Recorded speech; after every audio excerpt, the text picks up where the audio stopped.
Well, good morning. It's Tuesday morning. I'd like to talk this morning about receiving rebuke. The right way to receive rebuke. Proverbs 9:8 says, "Reprove not a scorner, lest he hate thee.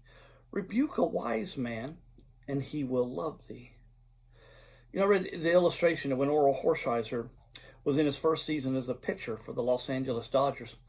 He had a great talent, but he was struggling and he wasn't able to turn that into success on the field. And then early in the 1984 season, he was struggling with his control. And so finally, the Dodgers, the general manager, the manager there, Tommy Lasorda, he called him into his office and he had a verbal confrontation there. That matter of fact, Earl Horsheiser talked about it, referred to it as the Sermon on the Mound. Not on the mount, but Sermon on the Mound, on the pitcher's mound there. And what Tommy Lasorda told him was that he was capable of doing much better than he was doing, and he owed it to the team to do his best. Now, Hershiser, he took that rebuke to heart, and he started working on his game. He started working on being better with a new attitude, and he went in and strived and worked to be a better pitcher. And then he went on to win the Cy Young Award as the best pitcher, baseball's best pitcher there in 1988, and helped lead the Dodgers to a World Series title that year. But if Earl Hershiser, I guess, had not responded properly to what the manager's rebuke there, it's doubtful that he ever would have achieved that, ever would have achieved or the success or even helped his team out. I have yet to run into anybody who enjoys rebuke. Nobody enjoys that. Ezra, I hate to when there's something reason that I have to rebuke him or tell him no or say something and he doesn't like that. Nobody enjoys being corrected. Nobody enjoys being rebuked. But the truth is that time to time, all of us need that. We all need to be rebuked. We all need to have that, to have people point out the necessity there of making changes. And sometimes God uses different people to do that. It can be a pastor. We talk about sometimes, well, the pastor stepped on my toes, and in a message, it can be a pastor. It can be a spouse. It can be a friend, a family, a loved one. It can be so many. But when somebody does that, whatever happens next is what's crucial. How do we respond?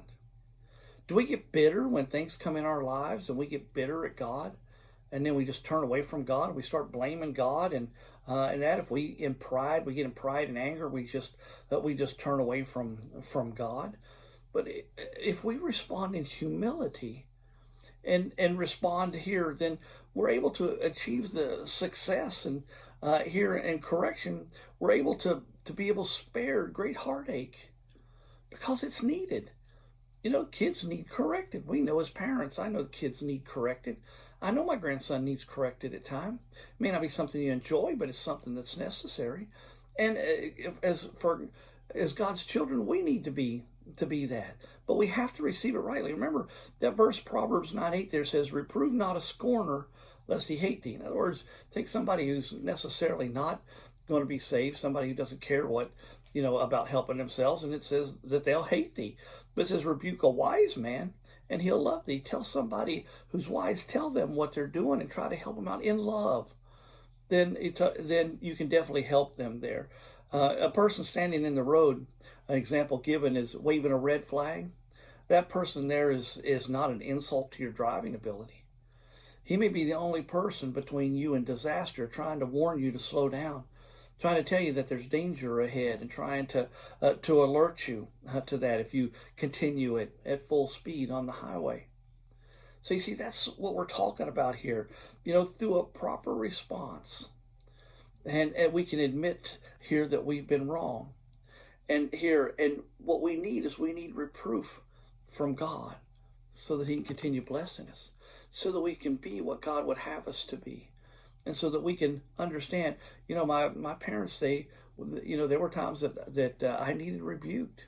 And I tell you now, I needed it. And I'm thankful that they did, because I learned from that and it helped me. So we need the same thing from God. And when we receive that, when we're not doing living the way we should and someone's bringing that to our attention, whether it's the pastor or whoever, we should receive that in love and do better. And try to realize they're just trying to help us, not trying to hurt us, but just help us. So I hope that just is something just try to encourage you. Just think about it when someone says it. Don't respond in anger to start with. Listen to what they've got to say.